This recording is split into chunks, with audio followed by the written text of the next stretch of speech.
За овој надпревар се подготувавме доста долго и доста квалитетно. Крајниот резултат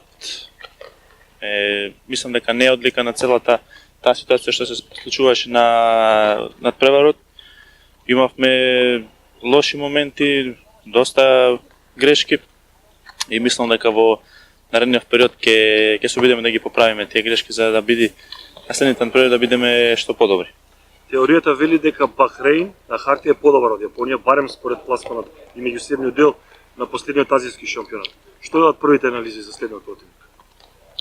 Па добро, ова што видовме синоќа против Шпанија не е мерило, бидејќи мислам дека ниту шпанците одигра максимум, а Бахрейн исто така играше растаретено.